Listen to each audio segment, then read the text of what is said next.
The Big Bad Wolf, written by James Patterson, and read by Peter J. Fernandez and Dennis O'Hare. Prologue. The Godfathers. There was an improbable murder story told about the wolf that had made its way into police lore and then spread quickly from Washington to New York to London and to Moscow. No one knew if it was actually the wolf, but it was never officially disproved, and it was consistent with other outrageous incidents in the Russian gangster's life. According to the story, the wolf had gone to the high-security Supermax prison in Florence, Colorado on a Sunday night in early summer. He had bought his way inside to meet with the Italian mobster and Don, Agostino Little Gus Palumbo. Prior to this visit, the wolf had a reputation for being impulsive and sometimes lacking patience. Even so, he had been planning this meeting with Little Gus Palumbo for nearly 2 years. He and Palumbo met in the security housing unit of the prison, where the New York gangster had been incarcerated for 7 years.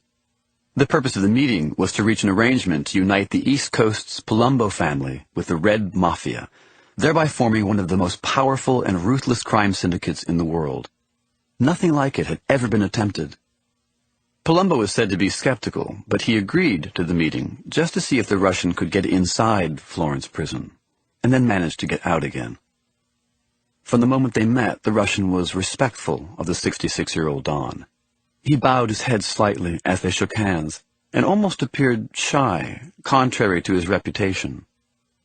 "There's to be no physical contact," the captain of the guard said from the intercom into the room. His name was Larry Ladove, and he was the one who had been paid $75,000 to arrange the meeting. The wolf ignored Captain Ladove. "Under the circumstances, you look well," he said to Little Gus. "Very well, indeed." The Italian smiled thinly. He had a small body, but it was tight and hard. "I exercise 3 times a day, every day. I almost never have liquor, and not by choice. I eat well, and not by choice, either." The wolf smiled, then said, "It sounds like you don't expect to be here for your full sentence." Palumbo coughed out a laugh. "That's a good bet. 3 life sentences served concurrently? The discipline's in my nature, though. The future? Who can know for sure about these things?" "Who can know? One time I escaped from a gulag on the Arctic Circle. I told a cop in Moscow, 'I spent time in a gulag.' You think you can scare me?" "What else do you do in here besides exercise and eat healthy choice?" "I try to take care of my business back in New York. Sometimes I play chess with a sick madman down the hall. He used to be in the FBI. "Kyle Craig," said the wolf. "You think he's crazy like they say?" "Yeah, totally. So tell me, Pakan, how can this alliance you suggest work? I am a man of discipline and careful planning, in spite of these humbling circumstances. From what I'm told, you're reckless, hands-on. You involve yourself with even the smallest operations. Extortion, prostitution, stolen cars. How can this work between us?" The wolf finally smiled, then shook his head. "I am hands-on, as you say, but I'm not reckless, not at all. It's all about the money, no? The bling-bling? Let me tell you a secret that no one else knows. This will surprise you, and maybe prove my point." The wolf leaned forward. He whispered his secret, and the Italian's eyes suddenly widened with fear. With stunning quickness, the wolf grabbed Little Gus's head. He twisted it powerfully, and the gangster's neck broke with a loud, clear snap. "Maybe I am a little reckless," said the wolf. Then he turned to the camera in the room. He spoke to Captain Ladove of the guards. "Oh, I forgot. No touching." The next morning, Agostino Palumbo was found dead in his cell. Nearly every bone in his body had been broken. In the Moscow underworld, this symbolic kind of murder was known as zamoshit. It signified complete and total dominance by the attacker. The wolf was boldly stating that he was now the Godfather. Part 1. The White Girl Case. Chapter 1. The Phipps Plaza shopping mall in Atlanta was a showy montage of pink granite floors, sweeping bronze-trimmed staircases, gilded Napoleonic design, lighting that sparkled like halogen spotlights. A man and a woman watched the target, Mom, as she left Nike Town with sneakers and whatnot for her 3 daughters packed under one arm. "She is very pretty. I see why the wolf likes her. She reminds me of Claudia Schiffer," said the male observer. "You see the resemblance?" "Everybody reminds you of Claudia Schiffer, Slava. Don't lose her. Don't lose your pretty little Claudia, or the wolf will have you for breakfast." The abduction team, the couple, was dressed expensively, and that made it easy for them to blend in at Phipps Plaza in the Buckhead section of Atlanta.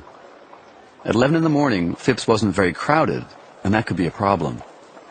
It helped that their target was rushing about in a world of her own, a tight little cocoon of mindless activity, buzzing in and out of Gucci, Caswell Massey, Nike Town, then Gap Kids and Parisian to see her personal shopper, Gina, without paying the slightest attention to who was around her in any of the stores.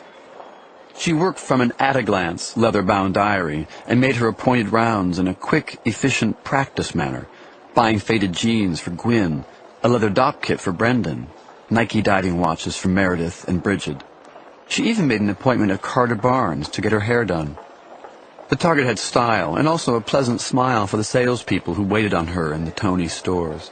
She held doors for those coming up behind her, even men, who went out of their way to thank the attractive blonde. Mom was sexy in the wholesome, clean-cut way of many upscale American suburban women, and she did resemble the supermodel Claudia Schiffer. That was her undoing. According to the job specs, Mrs. Elizabeth Connolly was the mother of 3 girls.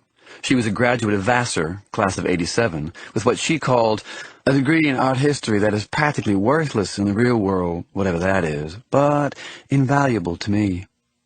She'd been a reporter for the Washington Post and the Atlanta Journal-Constitution before she was married. She was 37, though she didn't look much more than 30. She had her hair in a velvet barrette that morning, wore a short-sleeved turtleneck, a crocheted sweater, slim-fitting slacks. She was bright, religious, but sane about it, and tough when she needed to be, at least according to the specs. Well, she would need to be tough soon. Mrs. Elizabeth Connolly was about to be abducted.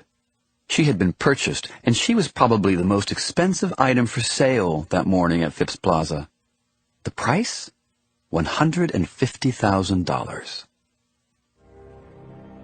Chapter 2. Lizzie Connolly felt lightheaded, and she wondered if her quirky blood sugar was acting up again. She made a mental note to pick up Trudy Seiler's cookbook. She kind of admired Trudy, who was co-founder of the Rainforest Foundation, as well as Sting's wife. She seriously doubted she would get through this day with her head still screwed on straight, not twisted around like that poor little girl in The Exorcist. Linda Blair? Wasn't that the actress's name? Lizzie was pretty sure it was. Oh, who cared? What difference did trivia make? What a merry-go-round today was going to be. First, it was Gwynnie's birthday, and the party for 21 of her closest school buddies, 11 girls, 10 boys, was scheduled for 1 o'clock at the house. Lizzie had rented a bouncy house, and she had already prepared lunch for the children, not to mention for their moms or nannies. Lizzie had even rented a Mr. Softy ice cream truck for 3 hours. But you never knew what to expect at these birthday gigs, other than laughter, tears, thrills, and spills. After the birthday bash, Bridget had swimming lessons, and Mary had a trip to the dentist scheduled. Brendan, her husband of 14 years, had left her a short list of his current needs. Of course, everything was needed ASAP-S, which meant, as soon as possible, sweetheart. After she picked up a T-shirt with rhinestones for Gwynnie at Gap Kids, all she had left to buy was Brendan's replacement dop kit. Oh, yeah, and her hair appointment. And 10 minutes with her savior at Parisian, Gina Sabellico. She kept her cool through the final stages, never let them see you sweat. Then she hurried to her new Mercedes 320 station wagon, which was safely tucked in a corner on the P3 level of the underground garage at Phipps. No time for her favorite rooibos tea at Tivana. Hardly anybody was in the garage on a Monday morning, but she nearly bumped into a man with long, dark hair. Lizzie smiled automatically at him, revealing perfect, recently whitened and brightened teeth, warmth, and sexiness, even when she didn't want to show it. She wasn't really paying attention to anyone, thinking ahead to the fast-approaching birthday party, when a woman she passed suddenly grabbed her around the chest as if Lizzie were a running back for the Atlanta Falcons football team trying to pass through the line of spinach, as her daughter Gwen had once called it. The woman's grip was like a vice. She was strong as hell. "What are you doing?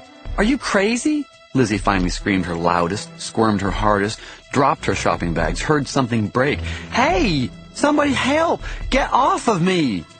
Then a second assailant, the man with the long dark hair, grabbed her legs and held on tight, hurt her actually, as he brought her down onto the filthy, greasy parking lot concrete along with the woman. "Don't kick me, bitch!" he yelled in her face. "Don't you dare fucking kick me!" But Lizzie didn't stop kicking, or screaming either. "Help me! Somebody help! Somebody, please!" Then both of them lifted her up in the air as if she weighed next to nothing. The man mumbled something to the woman, not English, Middle European maybe? Lizzie had a housekeeper from Slovakia. Was there a connection? The woman attacker gripped her around the chest with one arm and used her free hand to push aside tennis and golf stuff, hurriedly clearing a space in the back of the station wagon. Then Lizzie was roughly shoved inside her own car. A gauzy, foul-smelling cloth was pushed hard against her nose and mouth and held there so tightly it hurt her teeth. She tasted blood. First blood, she thought. My blood. Adrenaline surged through her body, and she began fighting back again with all her strength, punching and kicking. She felt like a captured animal striking out for its freedom. "Easy," the man said. "Easy peasy Japanesey, Elizabeth Connolly." Elizabeth Connolly? They know me. How? Why? What is going on here? "You're a very sexy mom," said the man. "I see why the wolf likes you." Wolf? Who's the wolf? What was happening to her? Who did she know named Wolf? Then the thick, acrid fumes from the cloth overpowered Lizzie, and she went lights out. She was driven away in the back of her station wagon, but only across the street to the Lenox Square Mall. Lizzie Connolly was transferred into a blue Dodge van that then sped away. Purchase complete. Chapter 3. Early Monday morning, I was oblivious to the rest of the world and its problems. This was the way life was supposed to be, only it rarely seemed to turn out so well. At least not in my experience, which was limited when it came to anything that might be considered the good life. I was walking Janny and Damon to the Sojourner Truth School that morning. Little Alex was merrily toddling along at my side. Puppy, I called him.